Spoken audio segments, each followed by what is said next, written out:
Okay, folks, it's time for the new online lecture, Magnetism in Materials. Today, that's today's lecture. And the two topics I will focus on are paramagnetism and diamagnetism. Okay, to start this discussion, let's remember that in a material, I have if there's a current distribution in a material, then I have a magnetic moment, which is equal to 1/2 the integral of the of this quantity, r cross j of r, d tau, which is equal to the current times the area of a loop. So and so this is something that we derived last time. That's the magnetic moment, the magnetic dipole moment of a current distribution. And so and so this then, I'm sorry, I'm having some problems here with this thing. So this then leads to a vector potential, which is can be written, which this dipole moment creates a vector potential A, which is equal to mu naught over 4 pi m cross r over r squared. And so that's for and so the idea then is I have a loop here, it's a current loop, and this is my magnetic moment m, and I have some, and I'm talking about some vector potential at a point far away, right there, some distance r away, and the vector potential is at that point. And so now we want to talk about what happens in a magnetic material. And so what is a magnetic material? So a magnetic material is basically is a material where I have a bunch of little loops. I have a bunch of little current loops. I will draw them all. There's the first one, M, and there's just a bunch of little loops. M, they're everywhere. Little current loops. And so, and each of those current loops creates a little magnetic dipole. And so that's what a magnetic material is. It just has a bunch of little loops in it. Little current loops. And that's what makes a material magnetic. And I want you to, and you know how I always like to show the correspondence between magnetostatics and electrostatics. And so let's just remember a dielectric that we discussed before. Remember, we were talking about insulators, dielectrics, and so the idea, this is very similar to a dielectric, because remember when we talked about dielectrics, we we talked about little dipoles everywhere, little electric dipoles, remember? And we had little electric dipoles, and so we thought of the dielectric and insulator is like a collection of a bunch of little electric dipoles. And now we have a bunch of little, a magnetic material is a bunch of little magnetic dipoles. And so I just want you to see how, and the point I'm trying to make is that the discussion between electrostatics and the discussion we're now having about magnetic material is exactly the same as the discussion we had about dielectrics, except now we have magnetic moments instead of electric moments, electric dipoles. Okay, but there of course are some, some different behavior, and so let's talk about that. So what we want to do, what we want to understand is what happens when we turn on a magnetic field. What happens when the magnetic field is not zero? That's what we want to understand when we turn on a magnetic field. And to understand that, we have to think a little bit harder about the magnetization. We have to think hard about what these magnetic dipoles are doing, and so we can define a quantity called the magnetization, the magnetic polarization, which is the magnetization equals m, and this is the same as before when we talked about the electric polarization of a material, but now we'll define m as the sum over a small volume of all the little magnetic dipoles living in that volume divided by that volume. So it's the magnetic dipoles, the number the number of magnetic dipoles per volume, or the magnetic dipole per volume is the magnetization. And so that should remind you of the polarization. It's just like polarization that we defined before, which was the electric dipole per volume. So this discussion should remind you of the same discussion that we had before, because it mirrors that. And so what does this magnetization do? Well, there's lots of magnetic behavior can be complex. There's lots of magnetic behavior which there's lots of complicated magnetic behavior because these dipoles can do lots of different things. For example, they can form an antiferromagnet, AF for antiferromagnet. They could form a ferromagnet, or they could form a paramagnet. And we'll discuss some of these things. I'm not going to discuss antiferromagnetism, but we'll discuss paramagnetism in a little bit. But before we dive into these more detailed discussions, what we want to do is we want to answer two important questions. The two questions we want to answer right now are, first, where do these things come from? Where do the dipoles come from? Where do the little current loops come from? Where do the dipoles come from? And second, we want to know what happens. How do they behave when we turn on a magnetic field? How behave when the magnetic field is not zero? So those are questions that we want to answer. And so let's answer the first question first. Where do the dipoles come from? And so the dipoles, the magnetic dipoles, as I said, magnetic dipoles are little current loops, and so let's look inside an atom. So atoms have them. Let's consider atomic behavior, because the little current loops come from atomic behavior. So let's consider an atom. So here's an atom.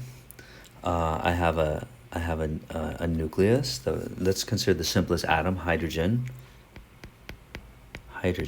But this is the model for all other atoms. I have a positive proton in the center, and I have an electron which is rotating at some radius r from the center, and here's my electron, and it's moving along. It's zipping along in a circle, in an orbit, with some velocity. So this is sort of the planetary. So this is classical. We're just going to consider classical behavior. We're not going to worry too much about quantum mechanics. And so what we can do is basically we see that the electron in an atom is like a little current loop, because the electron is going around and around, and so that's a current loop. And so we get so the current loop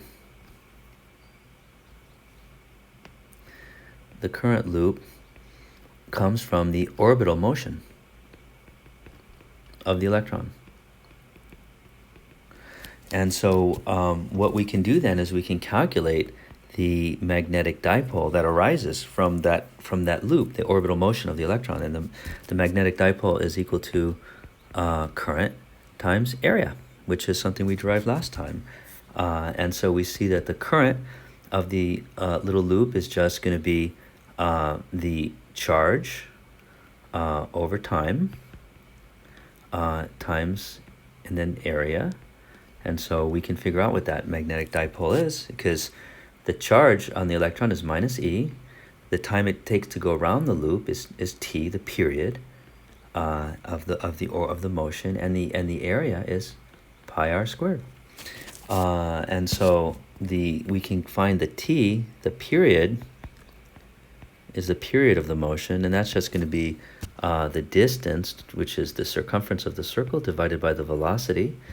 And so then I can plug that in to this formula above, and I can get m, the magnetic dipole, is equal to negative E pi r squared times velocity over 2 pi r, and I can cancel out those pi's, and those r's cancel, and I get that the magnetic dipole is equal to negative EVR over 2.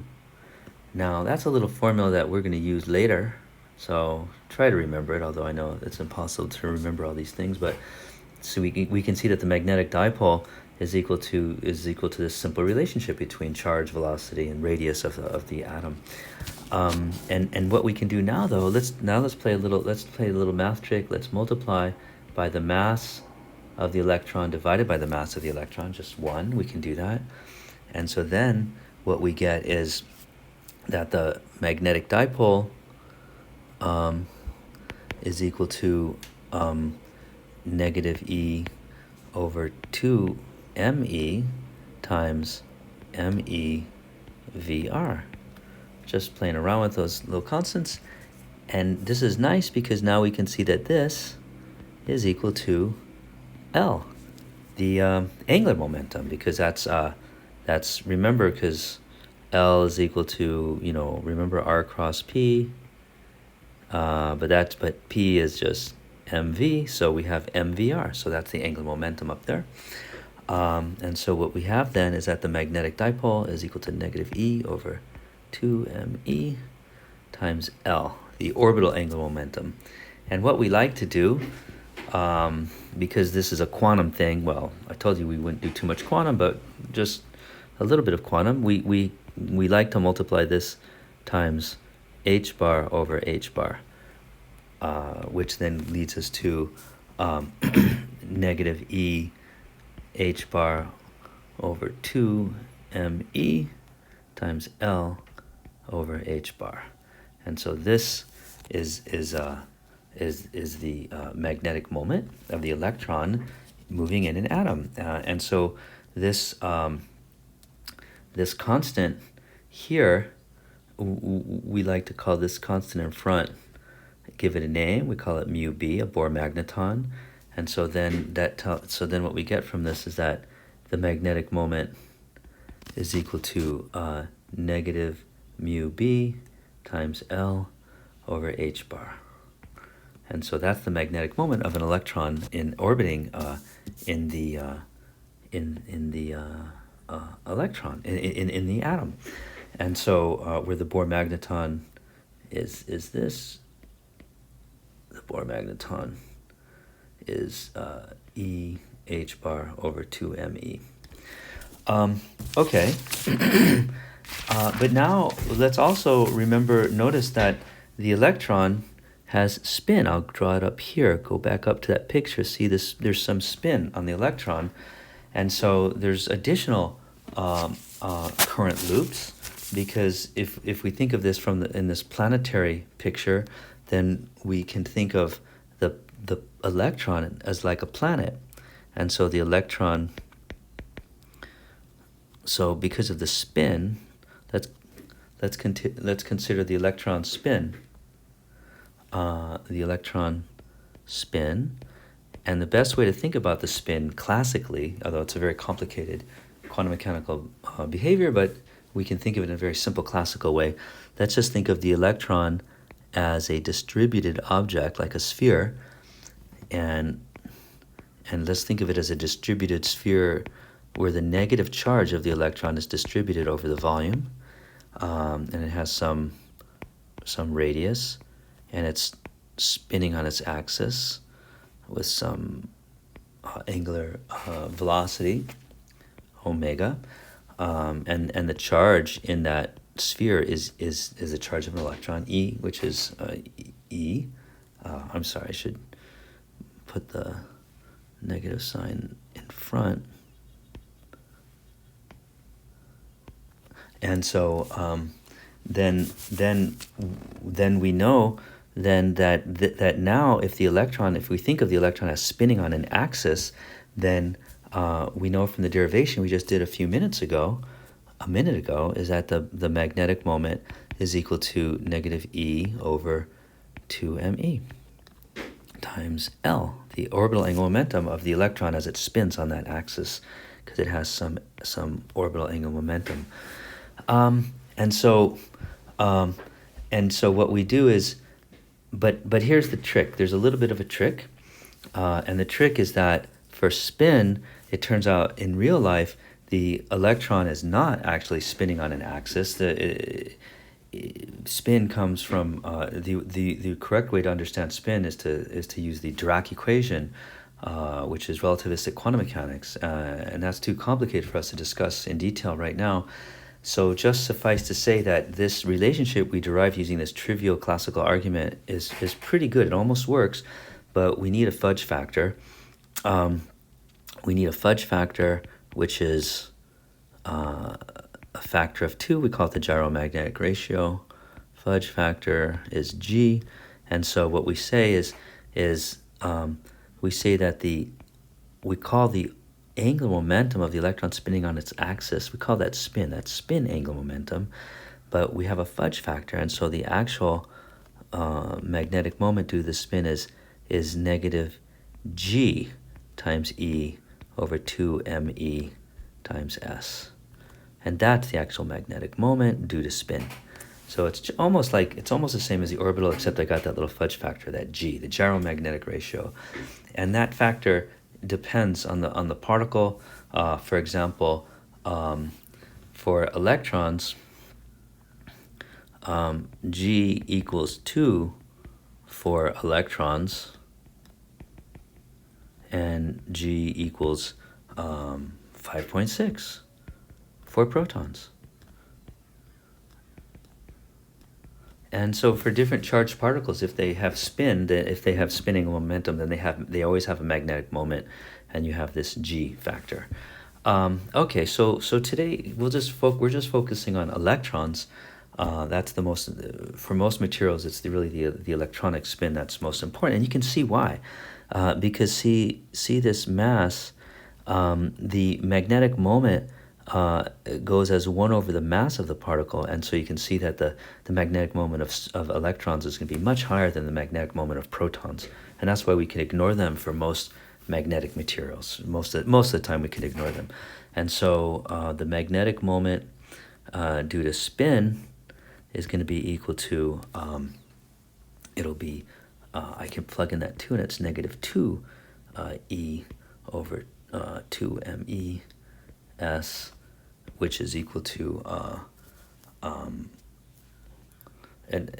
which I can write as negative 2 Bohr magnetons times the spin over h bar, just using the exact same reasoning as above.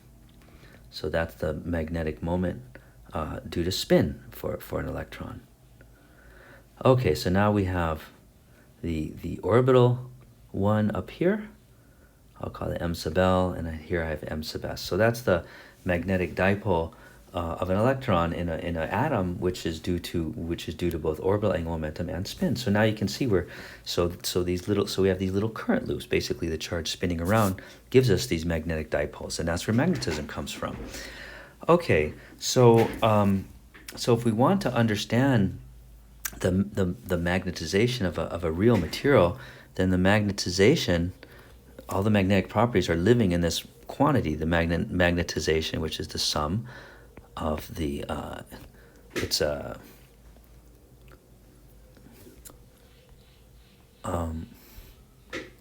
oops, I lost it. It's a, let's just erase some of this. We can see that it's a function of position in a material, and it's equal to the sum of the dipoles around that position divided by the volume that you're summing over. And so to find the magnetization of a material, then I have to sum over all the little dipoles of all the atoms.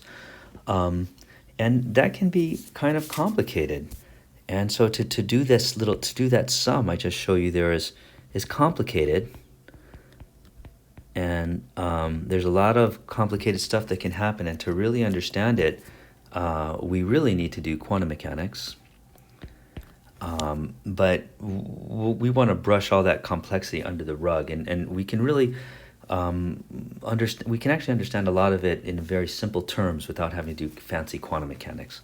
And so, but let's just realize that there are lots of complicated behavior of that magnetism. All those little spins and magnetic current loops, they can do complicated things. They can line up in antiferromagnetic behavior.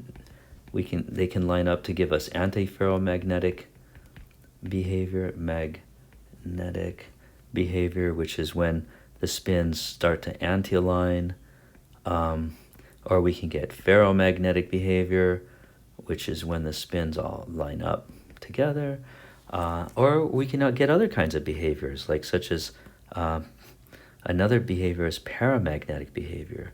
Paramagnetic. And that's when the spins are sort of random, but might have some net alignment depending on what the magnetic field is. So these are a couple of types of magnetic behavior that can occur. The most common one is paramagnetism. And so that's the one we want to focus on, because this paramagnetism is the most common magnetic behavior. Paramagnetism.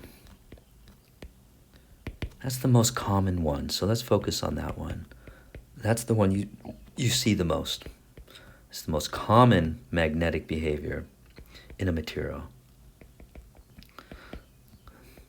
And so let's try to understand paramagnetism.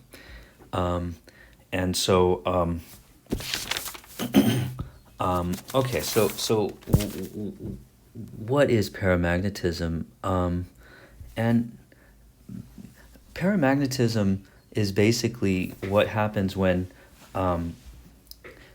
let's talk about for a material to be a paramagnet.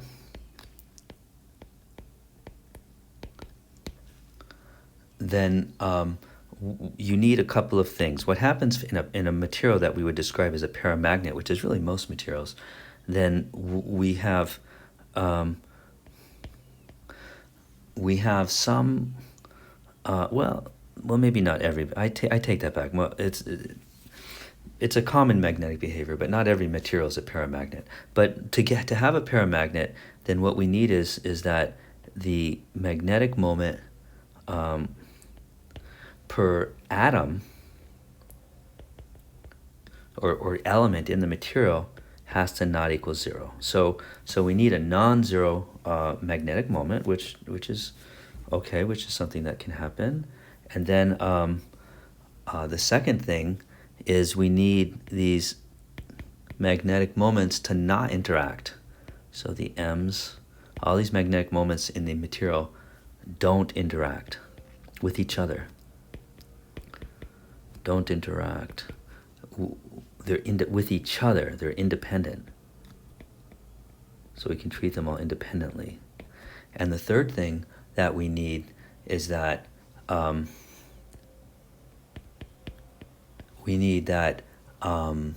if the magnetic field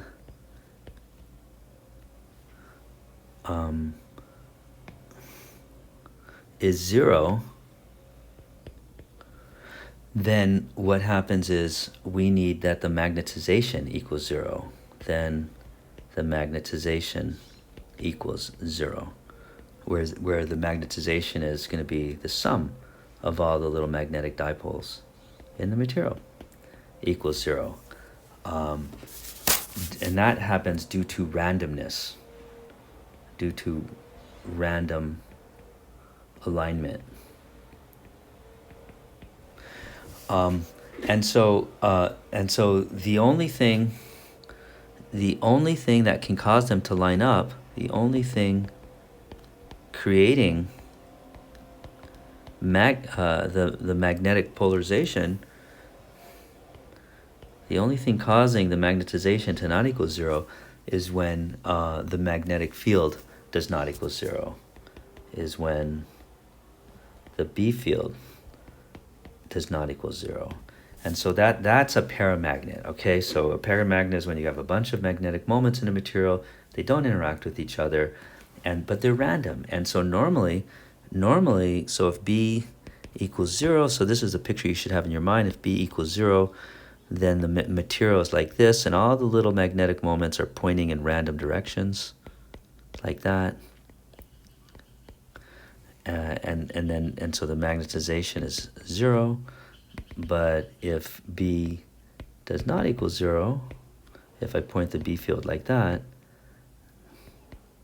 then the little magnetic moments will start to align. They won't all align perfectly, but they'll partially align. That's the picture, where these are the little magnetic moments. Okay, so and what happens is, it turns out that the M's, the magnetic moment, align with the B field.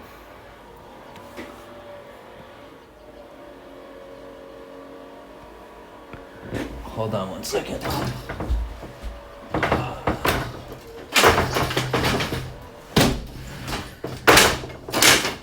Okay, and so the magnetic moments align with the B field, and that causes the magnetization. But why do they align with the B field? So let's talk about that for a moment. And so it turns out that the B field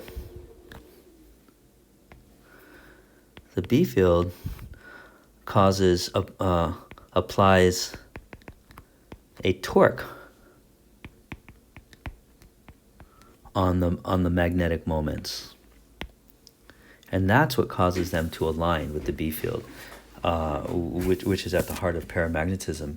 And so let's talk about why that happens. So let's consider the easiest way to do that, to think about this, is to think of a current loop in a B field.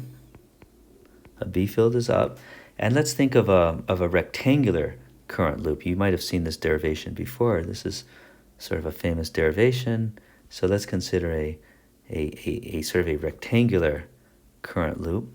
And let's assume that current is flowing through it, the loop. And let's assume that it has some length L. And let's assume that this current loop is gonna, because it's at an angle, as I drew it, you see it's gonna have some magnetic moment, M.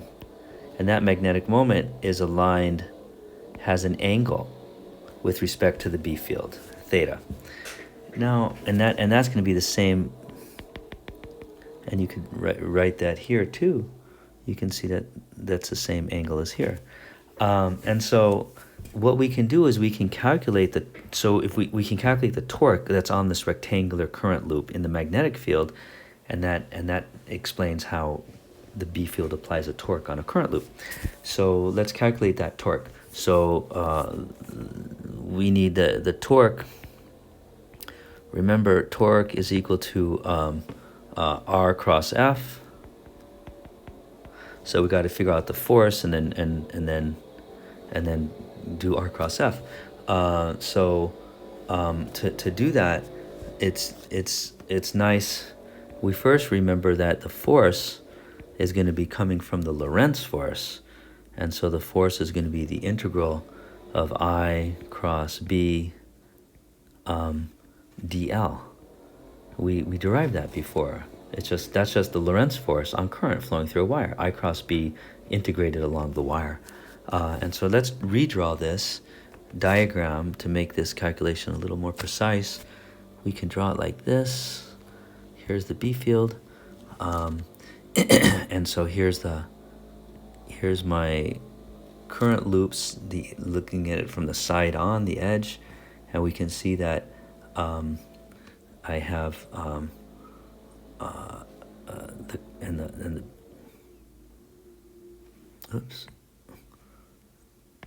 and I have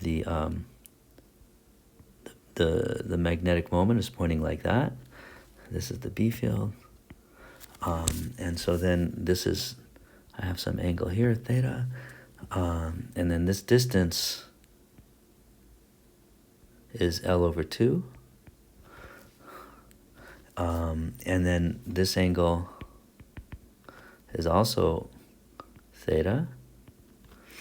And so then I have some, if I now calculate the forces, I can see that on this, let's look at the forces on this leg.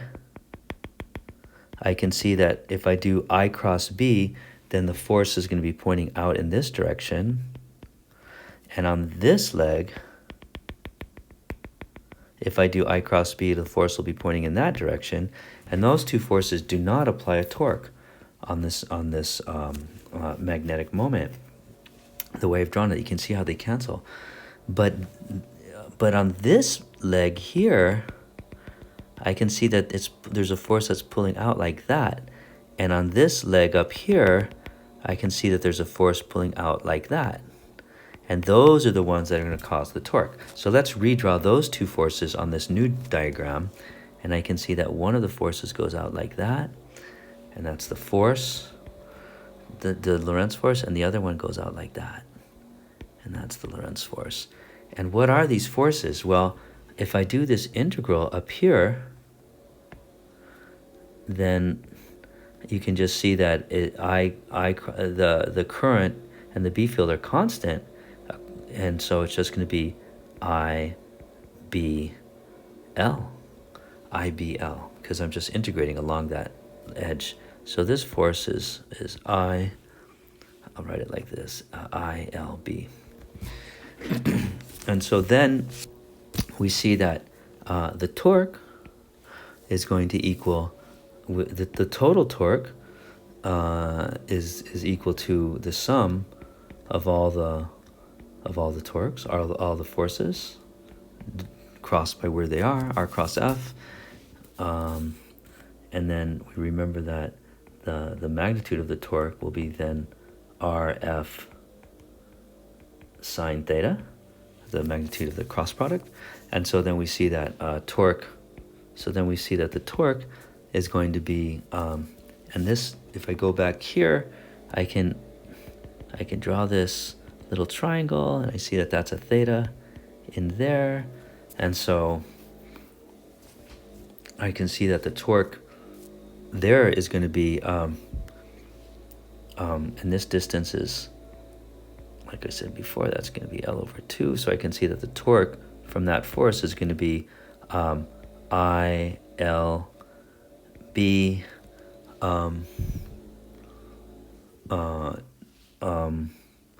sine theta times L over 2. But now I have that same torque on both sides, and so I can see that the total torque here is going to be twice that. So it'll be the total torque will be equal to IL squared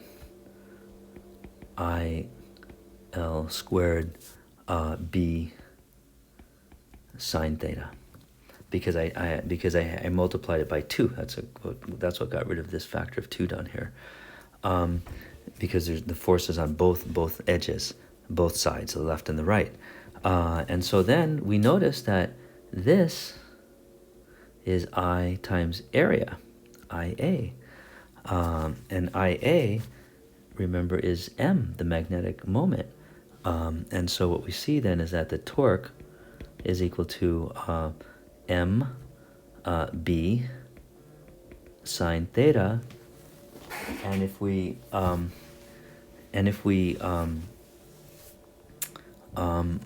and so if we look at all the directions, then we can very easily see that the torque is equal to M cross B. And so that's our torque. And so then we can, so now you can see that that is a torque applied by the magnetic field on the current loop. So that, and the directions is that it tends to align the magnetic moment with the B field. So when we turn on a magnetic moment, it wants to make the current loop rotate in the direction. So it wants to make this thing up here, back to this picture. We can see that the current loop wants to rotate into alignment with the so that the magnetic moment is parallel to B. So you can see that from this whole treatment. That was the whole purpose of this treatment. But it's really nicest to see this from an energy formulation, because if we do an energy from an energy formulation, it's nice to do an energy formulation of this behavior. Let's just, because then it's much nicer. So if we do an energy formulation, then what we can do is let's consider the potential energy of the magnetic moment, the potential energy of the magnetic moment in a B field, and that's much more useful. And so we see then that we can just calculate. We remember classically that U is equal to negative F dx when you calculate potential energy. And so, but now we have torques and thetas, and so we write it as U equals negative integral. Instead of F dx, you just do torque d theta when you're rotating something. And so then let's calculate that, and so that'll be from 0 to theta. So this is the potential energy if we rotate that dipole to some angle with respect to the B field using this sketch above. And so we can calculate that really easily, because that's just equal to the negative of the integral from 0 to theta. And now I have to write down the torque. Now the torque, if I look at these angles, then I see that the torque, here I can see that the theta is going, if I have this construction where this is the B field and this is my magnetic moment, oops, I want to do it the other way. If this is my magnetic moment like this, then that's my theta, and that's my M. And you can see that as I'm moving in this direction to increase theta, the torque is actually pushing me in the other direction. And so the torque is negative of that direction, so I have to write here negative MB sine theta, d theta.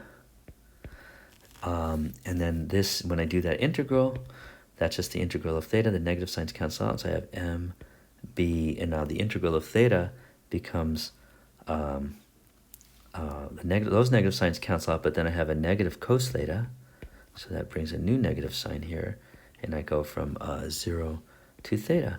And so then that I can see then that the potential energy is negative MB cos theta plus some constant. And you guys know that when we talk about potential energy, we can always just ignore the constant because that's just a reference constant. It's the changes in potential energy that matter. And so the potential energy is negative MB cos theta, otherwise known, of course, as negative m dot b. And that's the beautiful formula that we always remember. That's the energy of a magnetic dipole in a magnetic field, negative m dot b. And from this, you can see immediately that, so now you can see energetically how m wants to be parallel with b, because it lowers the energy. Because when m and b are parallel, then I get the most negative energy, potential energy. So that's the best way to see it. And I want you to remember I want you to compare this, because you know I like to do this. I want to compare it to the electrostatic case. Because for the electrostatic case, we had electric dipoles. And remember, the energy of an electric dipole in an electric field is negative P dot E. So it's the same damn formula. I just want you to see that. I just want you to see how the magnetostatics and electrostatics basically are completely symmetrical and parallel. The treatment is the same. So we see that the electric dipole also aligns with the electric field in the same way that the magnetic dipole aligns with the magnetic field. So we have very similar behavior there. That can help you to remember what's going on. But there's something. But there's a difference between the magnetic case and the electrostatic case, and I want to bring this up. It's just a slight little nuance, but still it actually is important, because here is the electric case for dielectrics, the electric case where we have electric dipoles. Then we have, remember, we have dielectric dipoles. That's an electric dipole, and so that creates a P, an electric P. But notice that the induced electric field is opposite is in the opposite direction, because see, I have the plus on top and the minus on bottom, and so the induced electric field is down. So the induced electric field of a dipole in the middle, right in that middle part is opposite the dipole, whereas for the magnetic case, it's opposite. So this is an important little difference that I just want you to see. Whereas now for the magnetic case, I have a current loop, and I have a dipole moment like that. But the point here is that if I look at the induced magnetic field of that current loop, you know, if you do the right hand rule on it, right? Think about it and do the right hand rule, then you can see that the B field is pointing up if you use the right hand rule. If my current is flowing that way, you can see how the B field is the induced B field is pointing up. And so basically what I'm saying is that if M is pointing up of my little current loop, then the induced B field is also pointing up.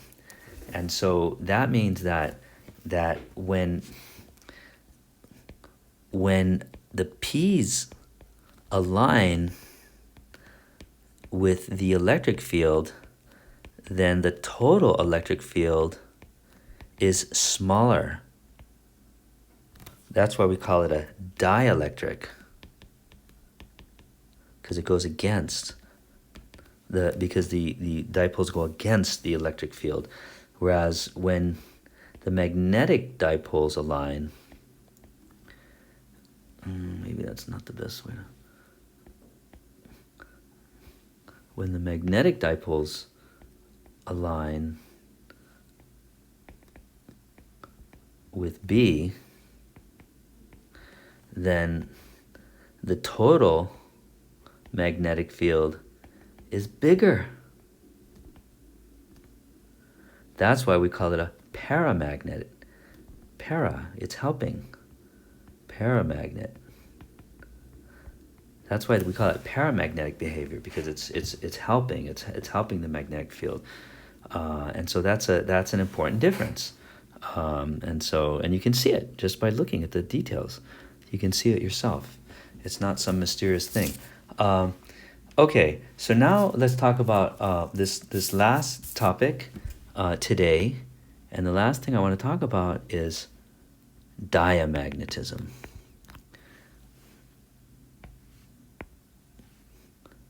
diamagnetism. And so here, what happens here is that it turns out that so you can see how the intrinsic current loops of a magnetic material, you can see how the intrinsic current loops of a magnetic material want to align with the magnetic field, and that's what I was talking about up here for the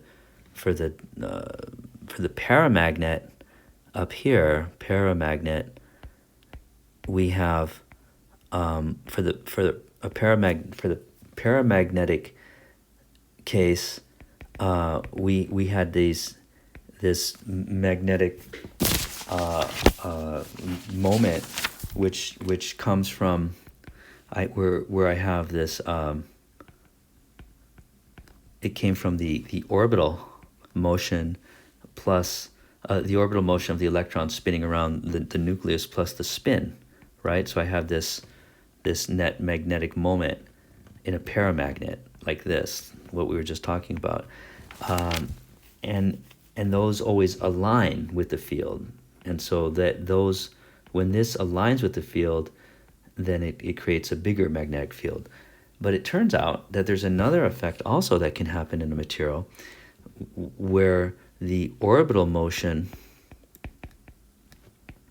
of the electrons can oppose the B field that I apply. And the way to think about it is that for the paramagnetic case I drew right above, the paramagnetic cases, you can think of that that the current loops in the atoms are fixed. The current loops themselves, the current doesn't change. The loops are fixed. It's just the orientation of the loops that matter. That's for the paramagnetic case. But it turns out that in some materials, the loops themselves change. The velocity of the current in the loop can change. The velocity of current in loop changes. So for diamagnetism, the velocity of the current in the loop changes, and it changes to oppose the B field. Now that does not happen in a paramagnet. But in a diamagnet it does happen, and this turns out to be pretty uncommon. It's uncommon in the sense that it's a small effect. It's always there in the background, but it's a small effect. But it still in some cases can be important. So let's talk about it. And so here's a simple way of seeing it. Let's consider to see it. Let's consider a very simple model. It's actually a complicated quantum mechanical effect, but let's consider a simple classical model of this effect.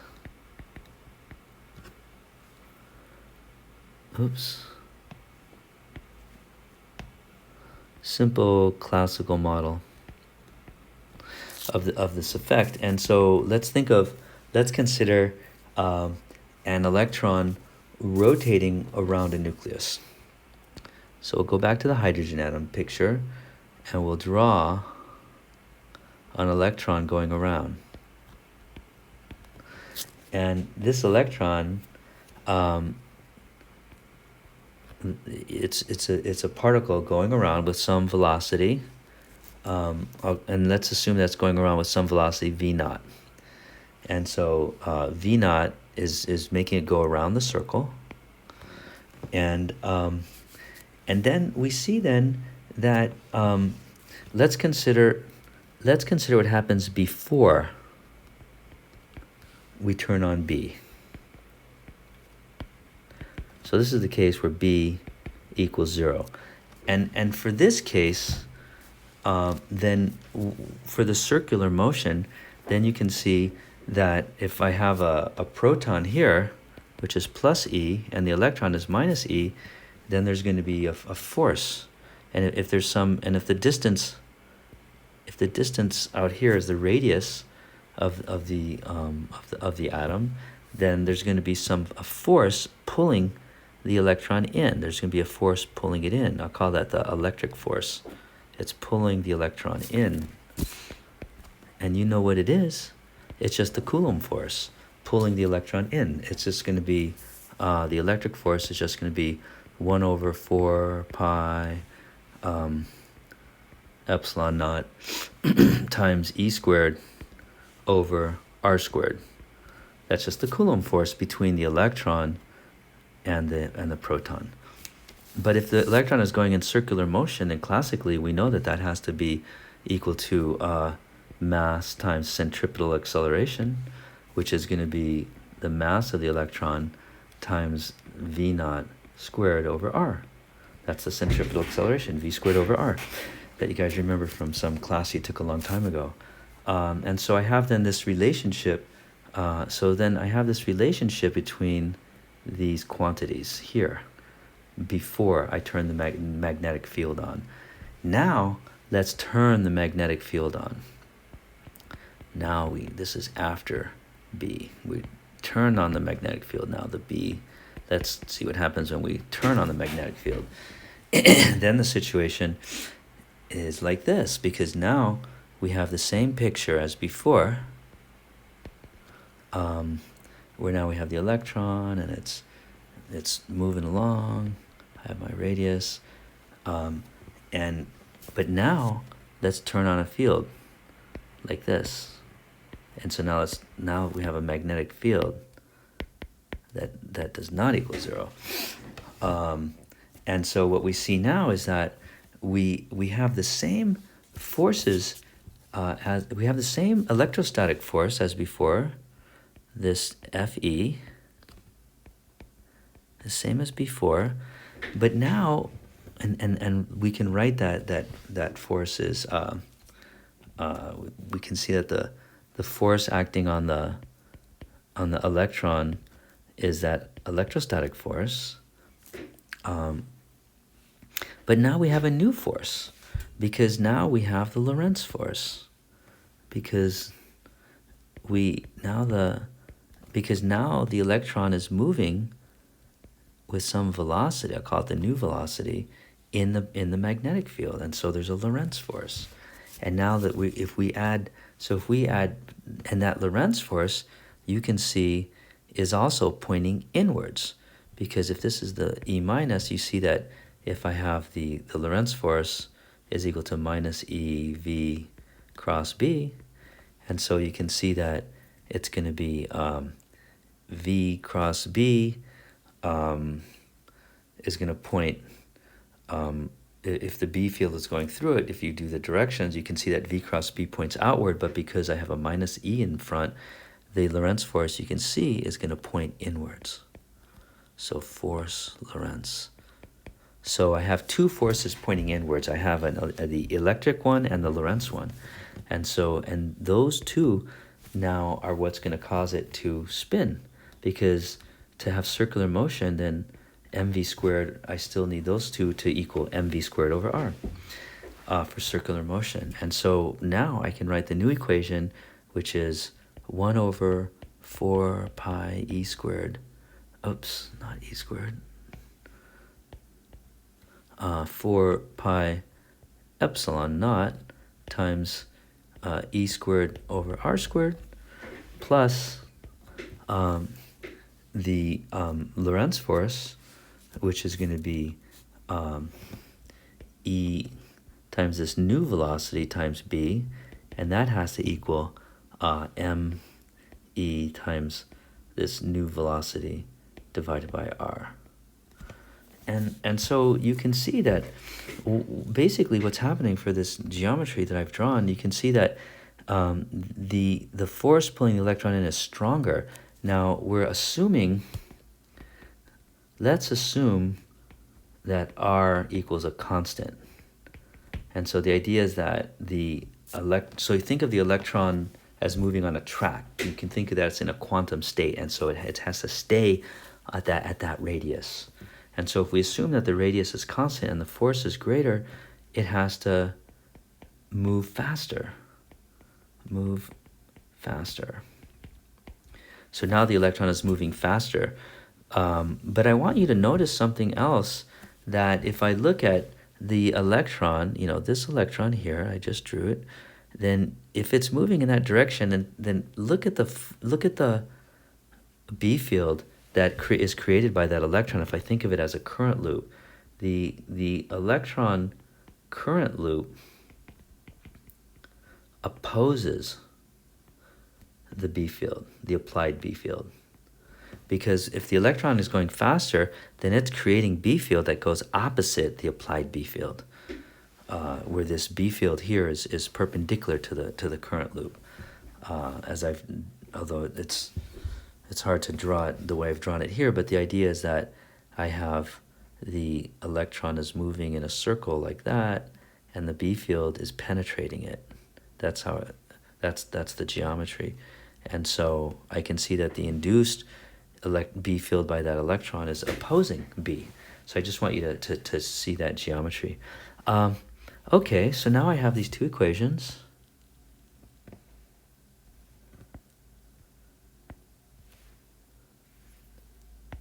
And I'll call that equation 1, and I'll call this one equation 2. And so now let's just subtract them. Let's just subtract equation 1 from equation 2. So let's subtract 1 minus 2, those two equations. And when we do that, we're going to get, you can see that we're going to get MEVN squared over R minus ME, the old velocity, squared over R is equal to EV new velocity times B, just by subtracting those two equations. And so then I can rewrite this as M E over R times Vn squared minus V naught squared, just doing a little bit of algebra on the left-hand side, and that's equal to Me over R times, I can write this Vn plus V naught times Vn minus V naught. Now we can do some, now we can do a little bit of an approximation. We can assume that the velocity doesn't change that much, and so I can assume here that I have, I can assume here, let's assume here that the initial velocity and the old velocity are pretty similar. So I'm going to call this approximately equal to twice the new velocity, and then this quantity is going to be the change in velocity of the electron. And so this quantity then is ME over R times 2 times the new velocity times the change in velocity, and this is equal to E times the new velocity times B. And now you can see why I did that, because now I can cross these two out. And so then what we have is, we can see then that the change in velocity is equal to EBR over twice the electron's mass. And so we just derive this, and that's the amount of velocity that the electron has sped up, because it's going faster now. Because we applied the B field due to that Lorentz force. But we also remember this formula that I mentioned a while ago. Remember? And actually, where was it? It's way over here. It was early on. We did it. Where was that formula? Here it is. Remember, the of a spinning electron, the magnetic moment is equal to negative EVR here. So let's use that formula now. And so we'll use that formula. We'll remember that M of an electron spinning, the magnetic moment, the orbital magnetic moment is minus E V R over 2. And so then we can see that if I have a change in magnetic moment, then that will, if I have a change in my velocity, then the change in magnetic moment is equal to minus E over 2R times the change in velocity. And so then we can then plug this equation in for the delta of V here, and that allows us to get delta M is equal to negative E squared R squared over 4 ME times B. And so this is the change in the magnetic moment due to the applied B, and it goes opposite the B field. And so delta M, the change in magnetic moment, opposes B. And so this is diamagnetism. And that's different from paramagnetism. So you can kind of see the difference between diamagnetism and paramagnetism. The diamagnetism came from the electron speeding up in the magnetic field, or slowing down depending on the orientation. But the electron speed changes due to the Lorentz force, which is, QV cross B. Whereas for paramagnetism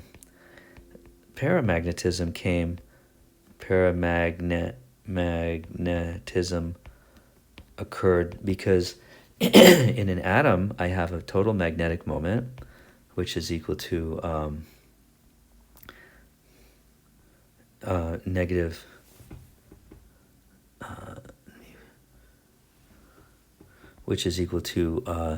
negative mu B over h bar, the orbital motion of the electron plus the spin, twice the spin because of the g factor. And in paramagnetism, this magnetic moment aligns. It rotates into alignment with B, and thus increases the total B. And so it increases the total magnetic field, as I described before. Whereas diamagnetism opposes B. Diamagnetism shrinks. It decreases the total magnetic field, whereas paramagnetism increases it.